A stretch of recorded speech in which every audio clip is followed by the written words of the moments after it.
السلام علیکم۔ بسم اللہ الرحمن الرحیم۔ اللہ نے فجر میں جاگنے کا حکم کیوں دیا ہے؟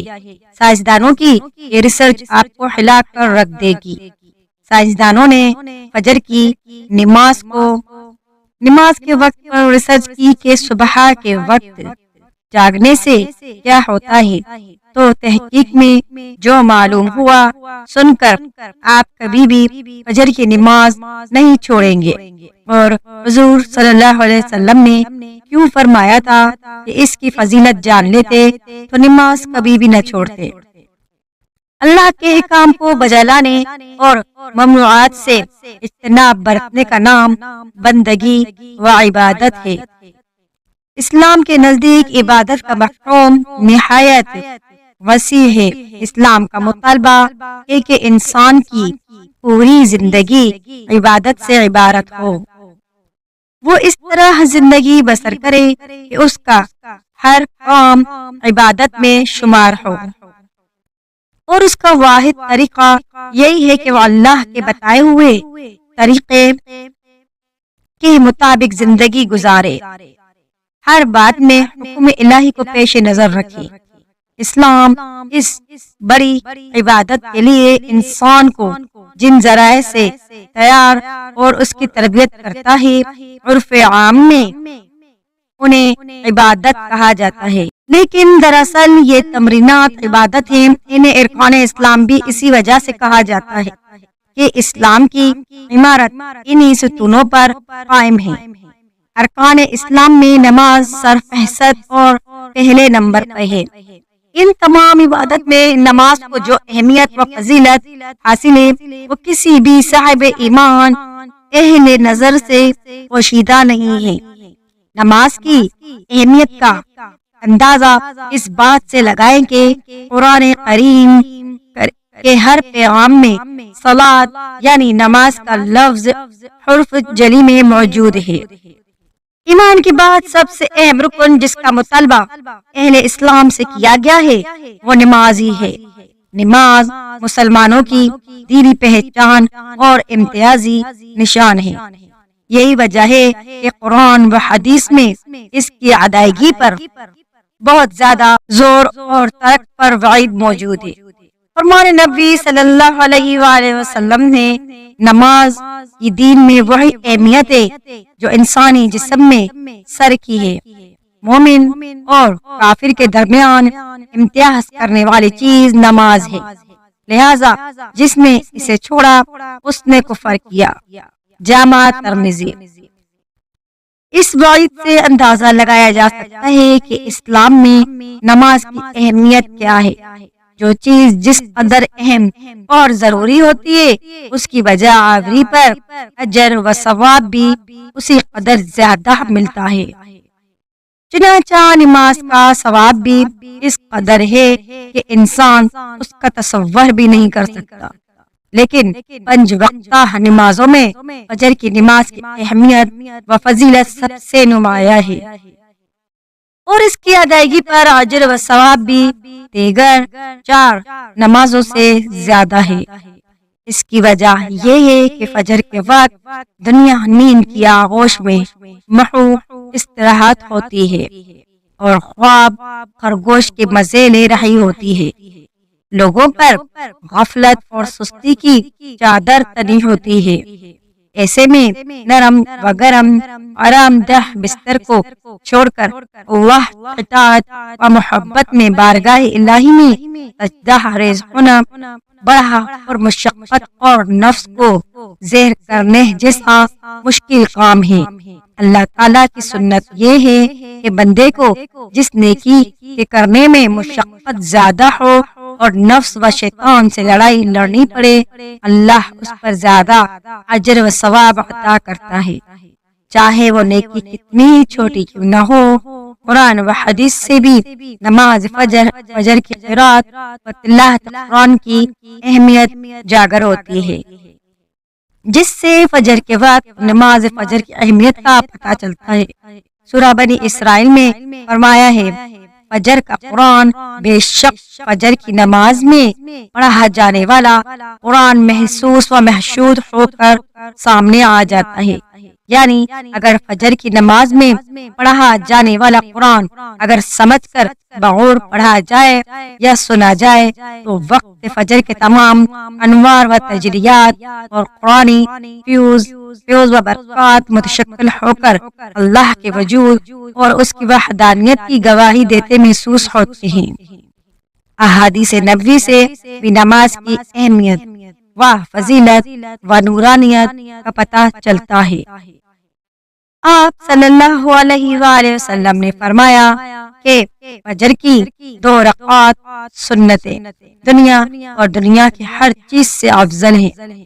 قرآن و حدیث اور اسلامی لٹریچر میں دنیا سے مراد مشرق و مغرب، شمال و جنوب کا پورا عرض نہیں بلکہ دنیا سے مراد ہے کہ کائنات اور اس کی تمام نعمتیں، خزانے، دولت و ثروت اور حکومت وسطوت مراد ہے۔ سوچئے جب فجر کی 2 رکعات سنتوں کی یہ فضیلت ہے کہ پوری دنیا کی نعمتیں اور خزانے اس کے سامنے مانند اور پیچھے، تو پھر فجر کے فرض کا کیا عالم ہوگا۔ صحیح مسلم کی روایت میں ہے کہ رسول اللہ صلی اللہ علیہ وآلہ وسلم نے فرمایا، جو شخص فجر کی نماز پڑھ لیتا ہے وہ اللہ کے ذمے میں آ جاتا ہے، یعنی جو شخص نماز فجر کا فرائض ادا کر لیتا ہے وہ اللہ کی حفاظت میں آ جاتا ہے اور اسے کوئی بھی نقصان نہیں پہنچا سکتا۔ بخاری و مسلم ہی کی ایک روایت میں ہے کہ جس نے 2 ٹھنڈے وقت کی نمازیں فجر اور عصر ادا کر لی وہ جنت میں داخل ہوگا۔ یعنی آپ صلی اللہ علیہ وآلہ وسلم نے فجر و عصر ادا کرنے والے کو جنت کی بشارت سنائی۔ ایک اور روایت میں ہے کہ رسول اللہ صلی اللہ علیہ وآلہ وسلم نے فرمایا، جو شخص عشاء کی نماز با جماعت ادا کرے گا اسے آدھی رات کے قیام کا ثواب ملے گا۔ جو عشاء و فجر کی نمازیں با جماعت ادا کرے گا اس کے لیے پوری رات کے قیام کا ثواب ہوگا۔ نماز فجر کی ادائیگی میں ہماری سستی و غفلت اور کاہلی و کوتاہی انتہا کو پہنچی ہوتی ہے۔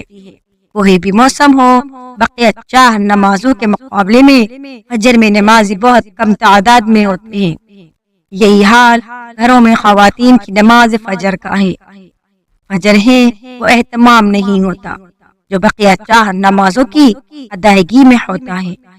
موسم گرما میں راتیں چھوٹی ہونے کا بہانہ اور موسم سرما میں صبح سردی کا عذر لیکن ہمارا ہر بہانہ اور عذر نماز میں کوتاہی و غفلت کے سلسلے میں اللہ کے ہاں قابل قبول ہوگا۔ ہم میں سے اکثر لوگوں کو ایک شکوہ ہمیشہ رہتا ہے کہ روزی میں برکت نہیں، گھر میں برکت نہیں، کتنا ہی کما لیں پتہ ہی نہیں چلتا کہ کہاں گیا۔ ہر وقت کوئی نہ کوئی پریشانی رہتی ہے، کبھی بیماری تو کبھی کوئی اور تنگی۔ اگر ہم اس تمام بے برکتی، تنگ دستی، بے روزگاری اور پریشانیوں کو نماز فجر کی عدم ادائیگی کے پس منظر میں دیکھیں تو معلوم ہوگا یہ سب بے برکتی اسی سبب سے ہے کہ ہم نے نماز فجر کی ادائیگی میں حد درجہ کوتاہی، غفلت، لاپرواہی اور سستی کا شکار ہے۔ رسول اللہ صلی اللہ علیہ وسلم کی اس حوالے سے متعدد احادیث میں موجود ہیں جن میں رزق کی تقسیم و فراوانی اور برکت کو نماز فجر کی ادائیگی سے مشروط کیا گیا ہے۔ ایک فرمان نبی صلی اللہ علیہ وسلم کا مفہوم ہے کہ رزق تقسیم کرنے والا فرشتہ ہر صبح فجر کے وقت بندوں کا رزق لے کر زمین پر اترتا ہے، لہذا جو دروازہ فجر کے وقت کھلا ہوتا ہے فرشتہ اس کا رزق دروازے پر رکھ کر چلا جاتا ہے، اور جو دروازہ فجر کے وقت بند ہوتا ہے فرشتہ اس کا رزق واپس لے کر چلا جاتا ہے۔ اس فرمان نبی صلی اللہ علیہ وآلہ وسلم میں فجر کے وقت دروازہ کھلا ہونے کا مطلب یہ ہے کہ جس گھر کے افراد صبح فجر کے وقت بیدار ہو کر نماز فجر ادا کرتے ہیں انہیں ان کا رزق ادا کر دیا جاتا ہے۔ دروازہ بند ہونے سے مراد یہ ہے کہ جس گھر کے رہنے والے صبح فجر کے وقت سوتے ہی رہتے ہیں اور نماز فجر کی ادائیگی میں غفلت کوتاہی کے مرتکب ہوتے ہیں، انہیں ان کے رزق سے محروم رکھا جاتا ہے۔ ہم میں سے اکثر نماز فجر خصوصاً اور دیگر نمازوں کو عموماً چھوڑ کر اپنے گھروں میں خیر و برکت کے لیے قرآن خوانی، میلاد کی محافل کی انعقاد، لوح قرآن کے تعویذ آویزہ کرنے جیسے نیک کاموں کی طرف متوجہ ہوتے ہیں۔ اس سے تو انکار نہیں کہ بلا شبہ ان تمام کار خیر میں برکت کا عنصر موجود ہے، لیکن قرآن خوانی، میلاد، لوح قرآن کے نقش گھر میں آویزہ کرنے سے خیر و برکت کا ہونا نماز کی ادائیگی سے مشروط ہے۔ ہر خیر و برکت کے سوتے نماز سے پھوٹتے ہیں۔ اللہ کی تمام نعمتوں، برکتوں اور رزق کے دریا نماز کی ادائیگی سے ہی بہتے ہیں۔ اس کے ساتھ ہی یہ امر بھی اہم ہے کہ فجر کے علاوہ وہ بقیہ 4 نمازوں میں بھی خیر و برکت نماز فجر کی ادائیگی ہی سے مشروط ہے، اس لیے کہ خیر و برکت کا آغاز نماز فجر کی ادائیگی ہی سے ہوتا ہے۔ یاد رکھیے، نماز فجر کی کوتاہی اور غفلت اور نماز نہ پڑھنا گھر کی نحوست کی علامت کا آغاز ہے۔ رسول اللہ صلی اللہ علیہ وآلہ وسلم نے ایسے مسلمان کو خبیث اور منافق قرار دیا۔ آپ صلی اللہ علیہ وسلم نے فرمایا کہ ایسے شخص کو میرا دل چاہتا ہے کہ آگ لگا کر جلا دوں۔ ناظرین، کبھی آپ کے ذہن میں یہ سوال آیا ہے کہ اللہ نے ہمیں فجر کے وقت جاگنے کا حکم کیوں دیا ہے؟ کیا فجر کا وقت صرف نماز پڑھنے کا وقت ہوتا ہے؟ کیا اس وقت کے پیچھے ایک راز پوشیدہ ہے؟ وہ راز کیا ہے؟ اس راز کو جاننے سے پہلے ضروری ہے کہ ہم نماز کے بارے میں جانیں، جو ہم پر دن میں 5 مرتبہ پڑھنا فرض کی گئی ہے۔ اور یہ 5 نمازیں کس طرح فرض ہوئیں، اس کے پیچھے بھی ایک شاندار وجہ ہے، جس وجہ کا مظاہرہ سفر معراج میں اس وقت ہوا جب حضرت محمد صلی اللہ علیہ وآلہ وسلم اللہ سے ملاقات کے لیے وقت کے انتہائی مختصر حصے میں 7ویں آسمان سے بھی آگے تشریف لے گئے تھے۔ اس رات اللہ تعالیٰ نے ایک خاص پس منظر میں اپنے حبیب رحمت دو عالم صلی اللہ علیہ وآلہ وسلم کو آسمان پر بلایا اور اپنے خصوصی انعامات سے نوازا۔ اس مبارک سفر میں اللہ تعالیٰ نے اپنے قریب خاص سے نوازا، انبیاء کرام سے ملاقاتیں کروائیں، جنت و جہنم کا مشاہدہ کروایا اور نیکیوں کے اجر و ثواب اور بروں کے انجام و عذاب کا نظارہ کروایا۔ اس عظیم سفر میں بہت سے انعامات سے نوازا گیا، جن میں ایک خاص انعام امت کے لیے نماز کا تحفہ بھی ہے، اور قیامت تک کے لیے انسانوں کو اپنے معبود اور خالق سے قریب تر کرنے کا عظیم تحفہ اور عبادت یعنی نماز اس سفر میں ادا کی گئی۔ معراج کی رات جب آپ صلی اللہ علیہ وسلم کو 50 نمازوں کا حکم ہوا تو حضرت موسیٰ علیہ السلام کے کہنے پر آپ نے اللہ سے 50 نمازوں میں نرمی کی درخواست کی، اور ایسا کئی بار ہوا، یہاں تک کہ اللہ نے امت محمدیہ کے لیے دن میں 5 نمازوں کا حکم دیا، جس کے بعد بھی پھر حضرت موسیٰ علیہ السلام نے آپ صلی اللہ علیہ وسلم کو 5 نمازوں میں کمی کرنے کے لیے اللہ کے پاس ایک بار پھر جانے کی صلاح دی، لیکن تب آپ صلی اللہ علیہ وآلہ وسلم نے فرمایا، میں نے اپنے رب سے کئی مرتبہ درخواست کر لی ہے، یہاں تک کہ اب مجھے حیا آ گئی ہے، اور اب میں راضی ہوں اور اس حکم کو ہر طرح سے تسلیم کرتا ہوں۔ ہر نماز پڑھنا ضروری ہے، اور یقیناً آپ کے لیے بھی نمازوں میں سب سے زیادہ مشکل نماز فجر کی نماز ہوگی، جس میں نیند کا غلبہ اتنا ہوتا ہے کہ ایک انسان مشکل سے اٹھ پاتا ہے، لیکن دن کے اس خاص حصے میں جو راز پوشیدہ ہے اسے جب آپ جانو گے تو یقین کریں کہ آپ فجر کی نماز کبھی نہیں چھوڑنا چاہیں گے۔ دنیا میں کئی ایسے لوگ ہیں جنہیں سلیپ ڈسٹ، آزردیا، بے خوابی کی شکایت ہوتی ہے، جس میں وہ ساری رات سو نہیں پاتے، یعنی انہیں نیند آنے کی بیماری ہوتی ہے، اور پورا دن کام کاج کر کے جب رات کو بھی سو نہیں سکتے تب کئی طرح کی ذہنی اور جسمانی بیماریاں جنم لیتی ہیں، اور اس سلیپ ڈسٹ آرڈر کا شکار آج ہر دوسرا تیسرا انسان ہو رہا ہے، جس کی بڑی وجہ اللہ کے احکامات کو پیچھے چھوڑ کر دنیا کی رنگینیوں کے پیچھے بھاگنا ہے۔ ساری رات جاگنے کے بعد فجر کے قریب کچھ دیر نیند آ جاتی ہے، لیکن وہ نیند جسم کو پرسکون نہیں کرتی، جس کی وجہ سے اکثر لوگ جاگتے جاگتے اور ہر قسم کی دوائیوں کا استعمال کے باوجود جب سو نہیں پاتے تو وہ اللہ سے سوال ضرور کرتے ہوں گے، اے اللہ مجھے نیند کیوں نہیں آتی؟ آخر کیا وجہ ہے؟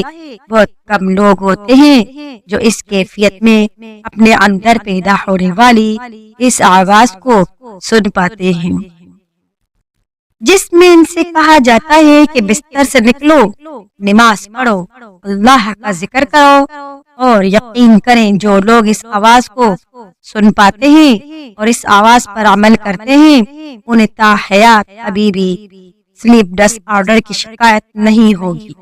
اس حوالے سے ایک صوفی نظم ہے جسے ایک امریکی مصنف یعنی کتاب کے لکھنے والے نے ترجمہ کیا ہے، جس کا عنوان یہ ہے، یعنی دوبارہ مت سو جانا، صبح کی ٹھنڈی ہوائیں ایک راز لاتی ہیں تمہارے لیے، دوبارہ مت سو جانا، خود سے پوچھو تم کیا چاہتے ہو، دوبارہ مت سو جانا۔